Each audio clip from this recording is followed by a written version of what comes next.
Hi hello welcome to Fella Shorts. ഇപ്പോൾ രാവിലെ തന്നെ നമ്മൾ കഴിക്കാനായിട്ട് കുറച്ച് നൂലപ്പാണ് ഉണ്ടാക്കുന്നത്. അപ്പോൾ ഫസ്റ്റ് ട്രിപ്പ് നമ്മൾ ഇവിടെ ചുട്ടെടുത്ത് കഴിഞ്ഞിട്ടുണ്ട്. ഇനി സെക്കൻഡ് ട്രിപ്പും കൂടി നമ്മൾ ചുട്ടെടുക്കുകയാണ്. അപ്പോൾ നമ്മൾ 2 ട്രിപ്പ് നമുക്ക് ചുട്ടാൽ മതിയാവും കേട്ടോ. അപ്പോൾ തന്നെ നമുക്ക് ആവശ്യത്തിന് കഴിക്കാനായിട്ട് ഉണ്ടാവും. അപ്പോൾ ഫെല്ലും സെന്നൊക്കെ രാവിലെ കുറച്ച് പാലും അതേപോലെ തന്നെ ബിസ്ക്കറ്റൊക്കെ കഴിച്ചിട്ട് മദ്രസക്ക് പോയിക്കാണ്. ഇനി അവർ വരുമ്പോഴത്തേന് നമുക്ക് ചായയും കടിയും ഒക്കെ റെഡി ആവണം. പിന്നെ സെന്നുക്ക് കൊണ്ടുപോകാനുള്ള ലഞ്ചും ഒക്കെ നമുക്ക് റെഡിയാക്കാനുണ്ട്. അപ്പോൾ ഞാൻ ഓരോരോ പണികൾ പെട്ടെന്ന് തീർക്കുകയാണ്. അപ്പോൾ നൂലപ്പത്തിൻ്റെ കൂടെ നമ്മൾ കഴിക്കാനായിട്ട് തേങ്ങാപ്പാലാണ് ഉണ്ടാക്കുന്നത്. തേങ്ങയിലേക്ക് 2 ഏലക്കായും കൂടി ചേർത്ത് കൊടുത്തിട്ടുണ്ട്. പിന്നെ ആവശ്യത്തിന് മധുരം കൂടി ചേർത്തിട്ട് നന്നായിട്ട് അടിച്ചെടുക്കുകയാണ് ചെയ്തത്. ഇവിടെ കുട്ടികൾക്ക് കറിയിലേക്കാട്ടിലും കുറച്ച് ഒന്നും കൂടി ഇഷ്ടം കൂടുതൽ ഈ ഇങ്ങനെ തേങ്ങാപ്പാൽ ചേർത്ത് കഴിക്കാനാണ് കേട്ടോ. അതുപോലെ തന്നെ പത്തിരിയിലേക്കും നമ്മൾ ഇങ്ങനെ തേങ്ങാപ്പാലും കോഴിക്കറിയൊക്കെ ഒഴിച്ചിട്ട് കഴിക്കലുണ്ട്. പത്തിരി ഉണ്ടാക്കുമ്പോഴും അങ്ങനെ ചില റമദാനിലൊക്കെ നമ്മൾ അങ്ങനെ ഉണ്ടാക്കി കഴിക്കാറുണ്ട്. അപ്പോൾ ഒരുപക്ഷെ നമ്മൾ അതിലേക്ക് മധുരത്തിന് പകരം ആവശ്യത്തിന് ഒരു നുള്ളു ഉപ്പും കൂടി ചേർത്തിട്ടാണ് നമ്മൾ തേങ്ങാപ്പാൽ പത്തിരിയിൽ പൊതിർത്തിയിട്ട് അങ്ങനെ പിന്നെ അതിലേക്ക് ചിക്കൻ കറി ഒഴിച്ചിട്ട് കഴിക്കുകയാണ് ചെയ്യുന്നത്. നമ്മുടെ രാവിലത്തെ ബ്രേക്ക്ഫാസ്റ്റ് ഒക്കെ ഉണ്ടാക്കി കഴിഞ്ഞതിന് ശേഷം ഞാൻ വിറകടുപ്പൊക്കെ ഒന്ന് കത്തിച്ചെടുക്കുകയാണ്.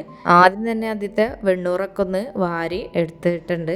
എന്നിട്ട് നമ്മൾ ഓലക്കൊടി വെച്ചിട്ട് നന്നായിട്ട് തീയൊക്കെ ഒന്ന് കത്തിച്ചെടുക്കുകയാണ്. അപ്പോൾ എൻ്റെ വിറകടുപ്പിൽ എപ്പോഴും പുകയില്ലാത്ത അടുപ്പാണെന്നുണ്ടെങ്കിലും കുറച്ചൊക്കെ പുക ഉണ്ടാവാറുണ്ട് കേട്ടോ. അതെന്താണെന്ന് എനിക്കറിയില്ല. നിങ്ങൾക്ക് ആർക്കെങ്കിലും ഇങ്ങനെ ഒരു പ്രശ്നം ഉണ്ടെന്നുണ്ടെങ്കിൽ അതിനെന്തെങ്കിലും ഒരു സൊല്യൂഷൻ ഉണ്ടെന്നുണ്ടെങ്കിൽ പറഞ്ഞു തരണേ.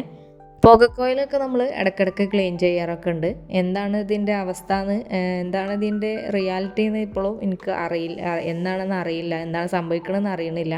ഇപ്പോഴും കുറച്ചൊക്കെ പുക നമ്മുടെ ചുമരിലൊക്കെ പുക പിടിക്കാറുണ്ട്. എന്തായാലും ഞാൻ ചോറിനുള്ള വെള്ളമൊക്കെ ഇവിടെ വെച്ചിട്ടുണ്ട്. അത് കഴിഞ്ഞിട്ട് കുറച്ച് പാത്രങ്ങളൊക്കെ ഒന്ന് കഴുകിയെടുക്കാനുണ്ട്. അപ്പോൾ നമ്മുടെ പാത്രങ്ങളൊക്കെ ഒന്ന് പെട്ടെന്ന് കഴുകിയെടുക്കട്ടെ.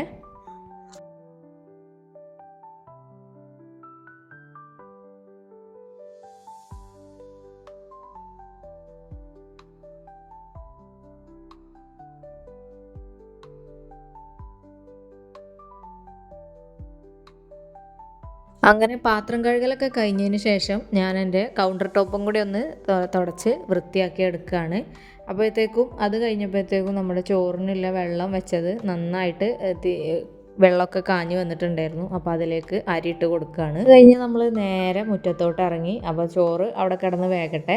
ആ ഒരു സമയം കൊണ്ട് നമുക്ക് നമ്മുടെ മുറ്റമൊക്കെ ഒന്ന് വൃത്തിയിൽ അടിച്ചു വാരി എടുക്കാമെന്ന് വിചാരിച്ചു. അപ്പോൾ എൻ്റെ കയ്യിലിപ്പോൾ പട്ടച്ചൂലാണ് കേട്ടുള്ളത്. അതായത് കവുങ്ങിൻ്റെ പട്ട കൊണ്ടാണ് നമ്മൾ ചൂലുണ്ടാക്കിയിരിക്കുന്നത്. ഇത് കാണാൻ അത്ര ലുക്കില്ല എന്നുള്ളൂ.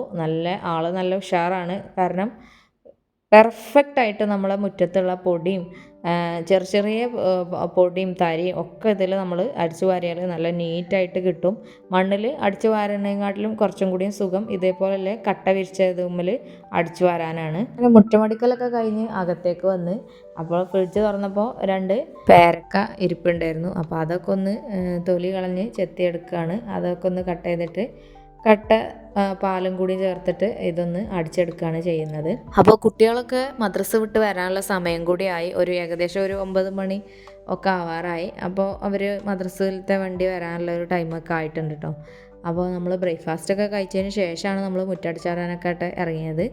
അപ്പോൾ അജുക്കുട്ടനും ആ ഒരു സമയമൊക്കെ ആയപ്പോഴത്തേക്കും ഉണർന്നിട്ടുണ്ടായിരുന്നു. അവനിവിടെ ഇരിക്കുന്നുണ്ട് കേട്ടോ. ഇതൊക്കെയാണ് നമ്മുടെ ഇന്നത്തെ വിശേഷം. അപ്പോൾ നമ്മുടെ വീഡിയോ നിങ്ങൾ കണ്ടിട്ട് ഓക്കെ ആണെന്നുണ്ടെങ്കിൽ പ്ലീസ് ഒന്ന് സബ്സ്ക്രൈബ് ചെയ്ത് സപ്പോർട്ട് ചെയ്യണേ. മറ്റൊരു നല്ലൊരു വീഡിയോ ആയിട്ട് നമ്മൾ വരുന്നതാണ്.